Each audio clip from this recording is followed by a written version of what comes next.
E como foi sua conversão? A sua mãe se converteu primeiro, pelo que eu entendi, foi isso ou não? Minha mãe se converteu, acho que em 2002, através de um sequestro relâmpago. Uau! Ela tinha um outro marido na época. A sua mãe casou de novo. Ela casou de novo. E, não, esse cara, ele era noivo dela.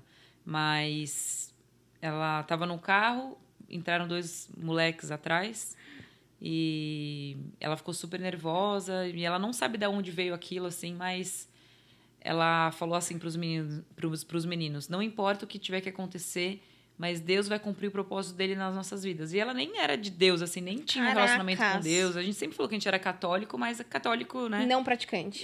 Não só de nome, só de IBGE, como diz uma amiga minha.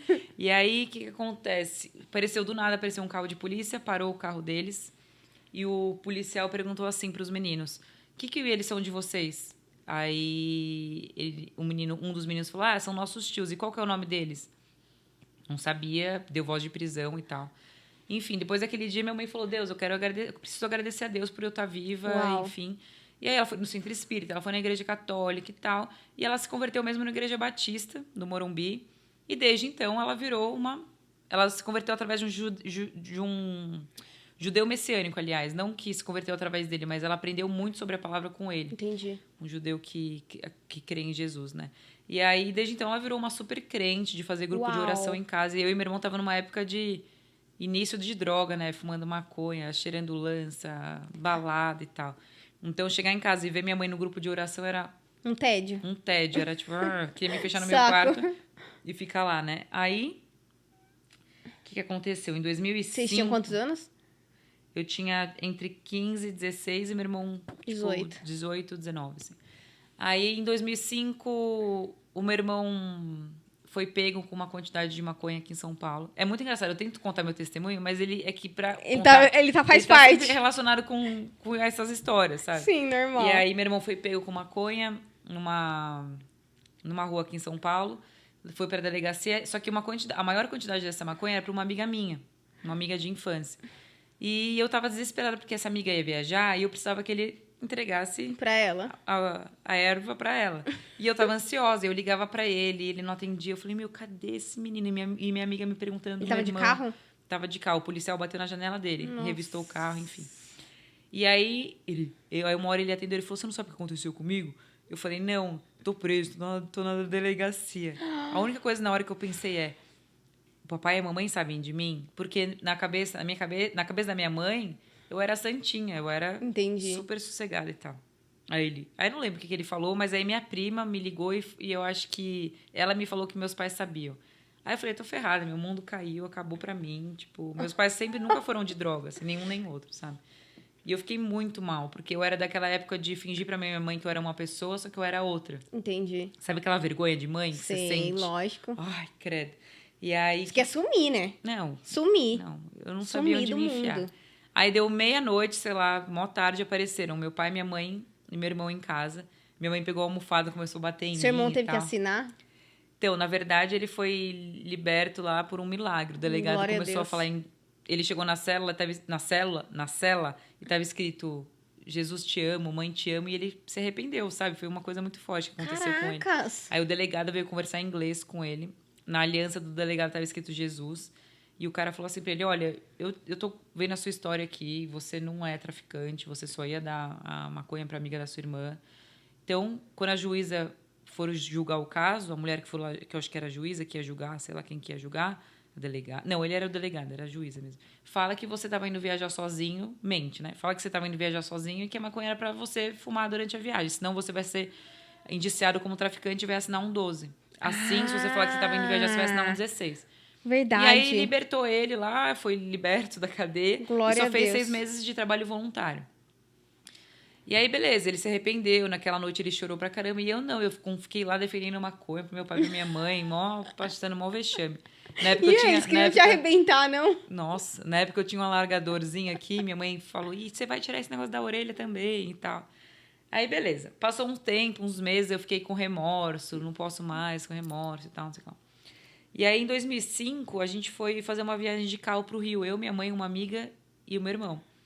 Na volta, a gente parou em Cambori, no litoral norte de São Paulo. E meu irmão já tinha, nessa fase, voltado para São Paulo. Tava só eu, minha amiga e minha mãe. E aí minha mãe falou, filha, a gente vai embora no domingo. Eu tinha 17 anos, exatamente. A gente vai embora na hora do almoço, porque eu quero ir na igreja à noite. Aí eu falei, poxa, faz uma semana que só chove, hoje tá sol, tem onda boa para surfar, vamos ficar até mais tarde. Ela falou, tá bom. Mas desde que a gente vá numa igreja aqui no final da tarde. Eu falei, tá bom. Eu era muito viciada em praia.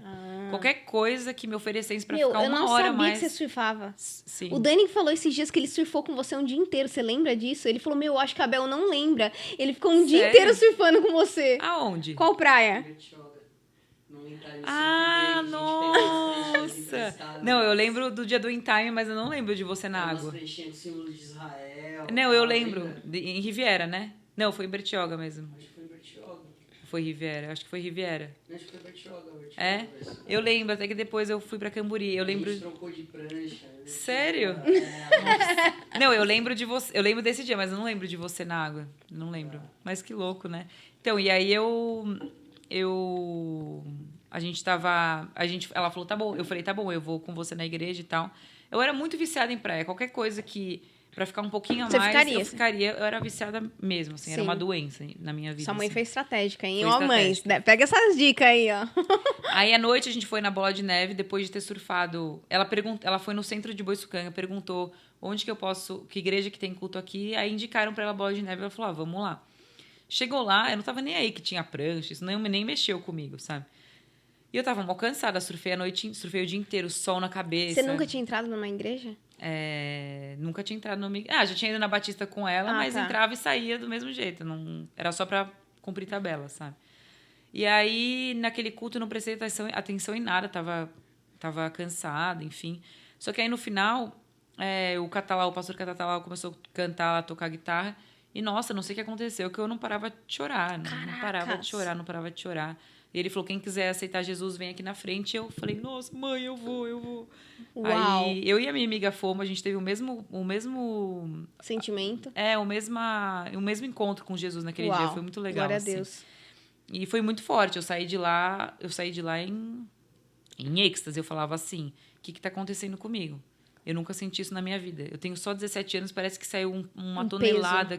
Eu fiquei a viagem inteira, eu fiquei muito impactada. Aquilo me mudou muito por dentro. Louco. Assim. Eu senti uma paz, uma alegria que eu nunca tinha sentido na vida, louco. sabe?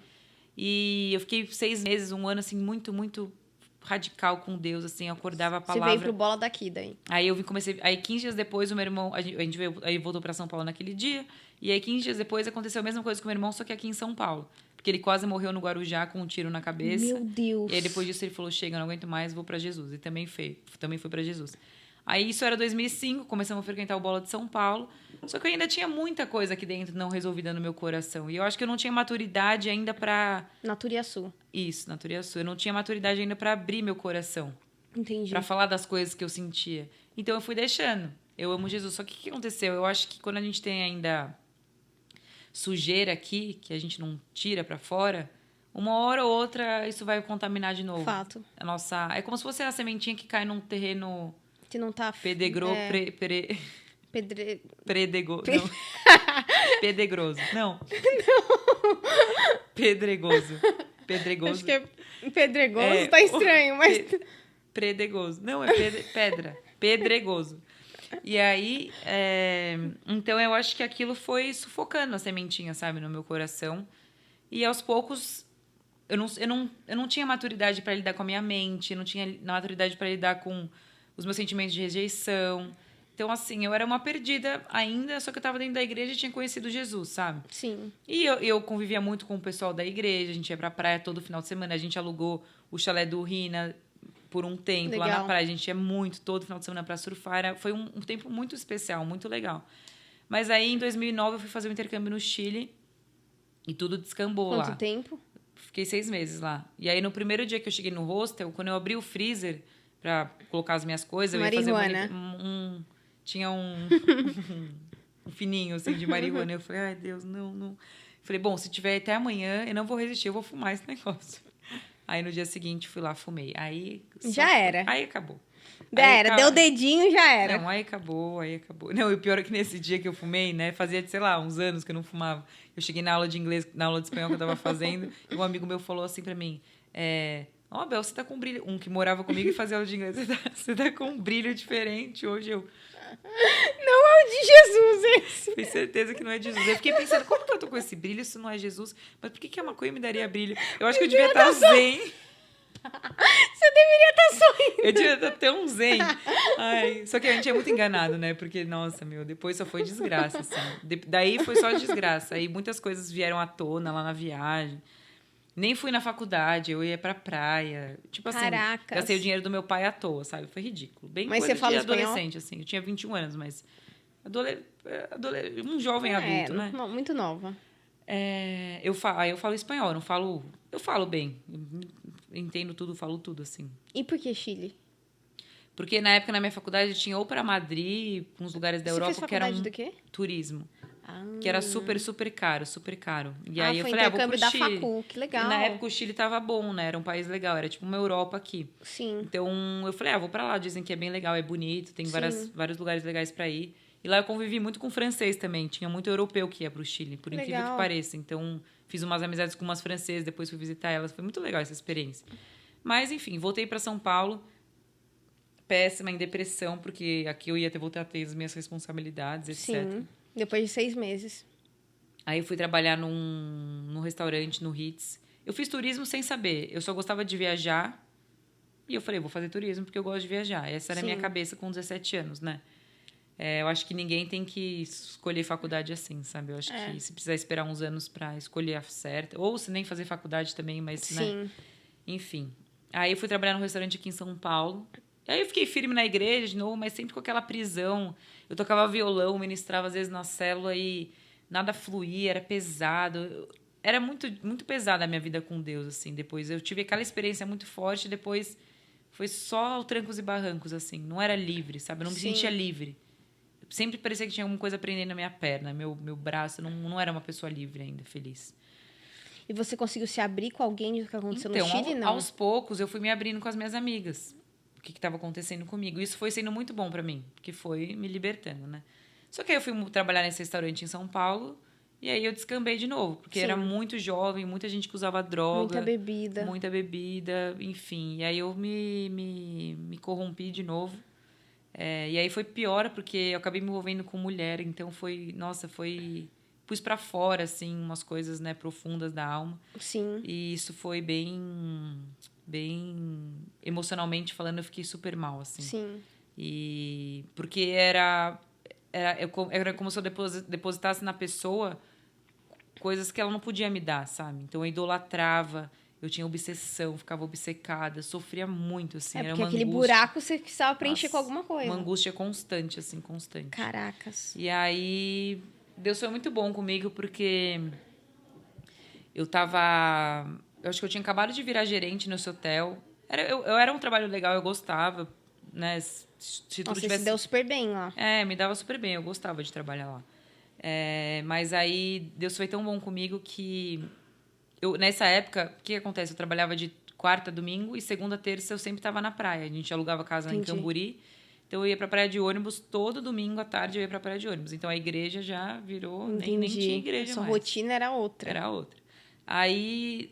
muito louco, um final de semana que eu tive livre, eu e meu irmão, a gente estava na praia correndo e eu conheci um cachorro.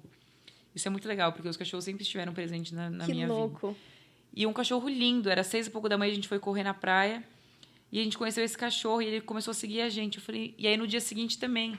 E aí, algumas vezes que a gente ia pra praia, a gente acabava encontrando ele. Isso foi antes de eu trabalhar nesse restaurante. E eu fiquei muito amiga desse cachorro. Um dia eu tava na praia e eu achava que ele era da rua. Então era super difícil, porque eu voltava pra minha casa e eu tinha que dar perdido nele. Eu tinha que falar pra ele... por exemplo, eu ficava sentada num banco numa praça, quando ele começava a ir pra longe, eu saía correndo dele e ia pra casa. E eu ficava com muita dor no coração, porque eu ficava com dó, sabe? Sim. Era horrível, porque eu não podia levar ele pra São Paulo, não queria que ele se apegasse mais a mim, então foi muito difícil, muito difícil. E aí um dia eu tava saindo da praia, ele tava comigo e um cara falou, esse cachorro é meu. Eu falei, nossa, não acredito, que legal. Não sabia que ele tinha dono, achava que ele era da rua, tô super feliz agora. Onde você mora? Eu moro ali e tal. Eu falei, que legal. De vez em quando eu posso pegar ele lá? Ele pode, claro. E aí, nessa hora, ele começou a chamar o cachorro e o cachorro não foi, ele ficava comigo. Eu falei, esse cachorro gosta demais de mim. E aí, o que aconteceu? Eu criei um vínculo com a família. Que legal. Com a família inteira dele. Eles moram em Camburi mesmo. E eu ia, todo final de semana que eu ia Você ia ia lá, visitar o cachorro. tocava a campainha lá, chamava ele, e ele ia dar maior rolê comigo. Vira-latão. Vira-latão, assim, safado, sabe? Da praia. Pegava aqueles bambus, assim, bambu gigante. Bambu, Isso aí acabou na boca. Isso aí na boca, mas era um bambu gigante. As pessoas, ele batia nas cadeiras das pessoas. Meu, um figura, um cachorro demais. Subia nas pedras, nadava no fundo do mar, tentava caçar tartaruga. Meu Deus! O bicho era um Tarzan, um rei da selva, assim. Meu, fazia umas aventuras com ele, que eu ia de Camburi pra Baleia pelas pedras, que ele ia, ele sabia todo o caminho, porque ele pescava com o dono dele, então ele conhecia tudo. Meu, ele pulava na água como se... Nada fosse. O cachorro era ele lindo. já sabia lidar com o mar. Chamava Tupã. Ele tentava pegar tartaruga, que cachorro que fica tentando pegar tartaruga no mar. Tupã. E aí, beleza.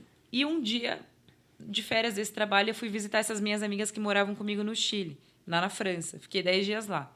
Na volta, a primeira coisa que eu fiz na minha folga foi, vou pra praia, quero ver o Tupã. Quando eu cheguei na casa dele nesse dia, eu achei uma coisa estranha, tava com muita folha no chão, e lá sempre tava limpinho e tal. Aí a dona dele falou, Bel, não tenho uma notícia muito boa pra você. O Tupã morreu. Assim, do nada, o cachorro super saudável, lindo, super atlético. Meu Deus! Nossa, eu não acreditava, eu desabei, assim, ó. Fiquei ali na casa deles umas 2 horas chorando e tal. Enfim... Ele se envolveu numa briga com outro cachorro ali da rua. Que dó. Do nada, o cachorro caiu duro. Não tinha ferimento, não tinha osso quebrado, não tinha nada. Não pegou o pescoço, o dono não entendeu nada, não tinha nada de machucado, assim. Enterrou ele. E naquela hora que eu sentei, assim, na casa deles pra chorar, eu estava chorando ali, assim, e eu senti Deus falando comigo, filha, só assim que eu consigo te trazer de volta. Na hora eu saquei. E aí eu tava nessa fase super turbulenta lá no meu trabalho, né? Porque tava com esse peso emocional. Aquele lugar não tava me fazendo mais bem. Eu tava nesse processo de sair. Eu tinha pedido pra Deus, me manda embora, sabe? Que eu seja demitida e tal. E aí, beleza. Ele morreu, fiquei super mal, voltei pro trabalho, tava lá e tal. E aí comecei a orar pra Deus pra eu ser demitida. E eu tava tão estressada que eu tava começando a dar problema lá. Eu brigava com a chefe, brigava com... Já tava um caos. E a chefe era muito minha amiga, então era mó barraco, a gente brigando, os cozinheiros vendo. Um dia ela me chamou de Judas, sua Judas! Na frente de todo mundo, era mó barraco, assim. E aí, um dia, não sei o que comentei com uma amiga sobre algum cliente, que a cliente ouviu. E tinha um outro gerente que me odiava. Então, ela passou meu nome para esse gerente falou, e aí eu fui mandada embora. Mas eu vi como um plano de Deus pra minha vida, um livramento, chega... Fiquei 6 meses na praia depois disso com o meu seguro-desemprego. Falei, vou ficar lá 6 meses descansando e tal. E aí eu fiquei me reconectando com Deus lá. Parei de usar droga em Camburi. E um dia eu tava dormindo e eu tive um sonho assim. Que eu fui na casa de uma mulher e ela tinha muitas samambaias, plantas, sabe? Na casa. Eu falei, nossa, que linda essas plantas. Eu amo samambaia e tal.